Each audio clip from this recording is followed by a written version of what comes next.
Hey guys, welcome back to class. Last year అయితే నాకు ఈ శారీ ఒకరు పెట్టారనమాట.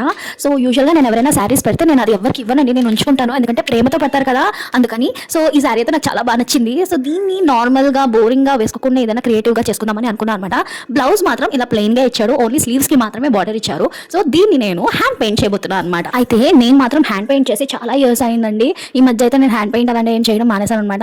బట్ ఈ ఇయర్ నా రిజల్యూషన్ నేను ఇలాంటివి ఖచ్చితంగా చేయాలని ఫిక్స్ అయ్యాను. అండ్ చేసిన ప్రతిసారి నేను మీతో షేర్ చేసుకోబోతున్నాను అనమాట. ఫస్ట్ అయితే ఒరిజినల్ ఫ్యాబ్రిక్ పైన నేను ఆల్రెడీ కట్ చేసి పెట్టుకున్న లైనింగ్ ఫ్యాబ్రిక్ ని పెట్టి మార్కింగ్ చేసుకున్నాను అవుట్లైన్స్ అంతా. సో నాకు అది బేస్ కింద యూజ్ అవుతుంది అనమాట. సో అలానే అసలు నెక్ లైన్ డిజైన్ ఏంటి అనేది నేను ఒక పింట్రెస్ట్ ఓపెన్ చేసి పింట్రెస్ట్ లో నుంచి నేను చూస్ చేసుకున్నాను అనమాట. ఇప్పుడు కోలం డిజైన్స్ అనేవి చాలా ట్రెండింగ్ లో ఉన్నాయి కదా. సో నేను ఫస్ట్ ఒకసారి కోలం డిజైన్స్ ట్రై చేద్దాం అనిపించింది. సో ఈ డిజైనే నేను అనుకుంటున్నా. సో ఇలా మార్క్ అయితే చేసి పెట్టుకున్నాను, బట్ నాకు వర్కౌట్ కాలేదు మార్క్ చాక్ తో. సో డైరెక్ట్ గానే వేసేద్దాము అని చెప్పి ఫిక్స్ అయ్యాను. సో ఇలా బ్యాక్ సైడ్ ఏంటంటే చిన్న ఏదైనా పేపర్ కానీ ఏదైనా పెట్టుకుంటే కింద ఫ్లోర్ కి మనకి టచ్ అవ్వదు అనమాట. ఈవెన్ ఫ్యాబ్రిక్ కూడా స్పాయిల్ అవ్వకుండా ఉంటుంది. సో అది మంచి టిప్ అండి, ఖచ్చితంగా పెట్టండి. సో నేనైతే పెయింట్ బ్రష్ 0 సైజ్ తీసుకున్నాను అండ్ మెటాలిక్ గోల్డ్ ఫెవిక్రిల్ది కలర్ తీసుకున్నాను.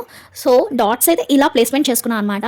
సో హాఫ్ ఇంచ్ తీసుకున్నాను అండ్ చూస్తున్నారు కదా ఇలా పెట్టుకున్నాను. మధ్యలోవి 1 ఇంచ్ డిస్టెన్స్ పెట్టుకున్నాను అనమాట. సో ఇలా పెట్టుకొని నేను డైరెక్ట్గా కోలం డిజైన్స్ వర్క్ అయితే చేసేసాను. సో నేను పెయింట్ చేస్తుంటే మా వాడు మాత్రం వచ్చేసాడండి, అమ్మ నేను కలరింగ్ చేస్తా అని. ఎక్కడ నా కలర్స్ తీసుకుంటాడేమో అని వాడికి చేతిలో స్కెచ్ పెన్ పెట్టి ఇలాగా కలర్ మ్యాట్ ఇచ్చాను అనమాట. ఇది చాలా యూస్ఫుల్, వాళ్ళకి ఏదో ఒక యాక్టివిటీ అనేది అవుతా ఉంటుంది. నేను ఇలాంటి యాక్టివిటీస్ ని పక్కా ఎంకరేజ్ చేస్తాను అండి. అండ్ ఇంకోటి ఏంటంటే నేను ఏ వర్క్ చేసినా కూడా ఆ కైండ్ ఆఫ్ యాక్టివిటీస్ వాళ్ళకి అలవాటు అయ్యేలా చేస్తాను అనమాట. ఇప్పుడు ఏదైనా సరే మనల్ని చూసే కదా వాళ్ళు నేర్చుకుంటారు. మనం ఎంత పాజిటివ్గా వాళ్ళకి ఎంకరేజ్ చేస్తే వాళ్ళు అన్ని కైండ్స్ ఆఫ్ వర్క్స్ చేయడానికి, అన్ని యాక్టివిటీస్ చేయడానికి వాళ్ళు ఇష్టపడతారనమాట.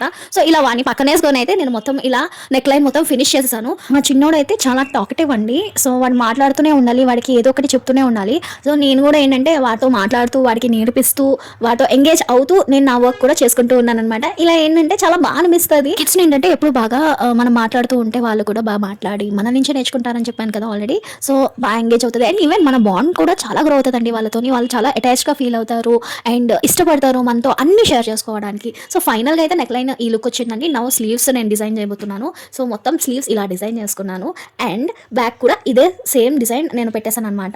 ఇవి అన్ని నెక్ లైన్స్కి అండ్ స్లీవ్స్కి ఈ డిజైన్స్. ఇప్పుడు అసలైనది రాబోతుంది, అదేంటంటే వెనకాల నేను గోపురం డిజైన్ వేయబోతున్నాను. సో ఇది అనమాట. నేను ఈ డిజైన్ వచ్చేసి నేను పింట్రెస్ట్లోనే పిక్ చేసుకున్నాను. సో నా ఫీలింగ్ ఏంటి అంటే మనము మంచిగా ట్రేసింగ్ పేపర్ పైన ఫస్ట్ చేసి దాని తర్వాత దీనిపైన ట్రేస్ చేస్తే ఇంకా పర్ఫెక్ట్గా వస్తుంది. సో ఇదండి ఫైనల్ అవుట్పుట్. బ్లౌజ్ వెంటనే స్టిచ్ చేసేసుకుని ఈ సారీని నేను సంక్రాంతి రోజు కట్టుకోబోతున్నాను. ఆ రోజు ఖచ్చితంగా వీడియో పెడతాను, అప్పుడు చూద్దరు కానీ.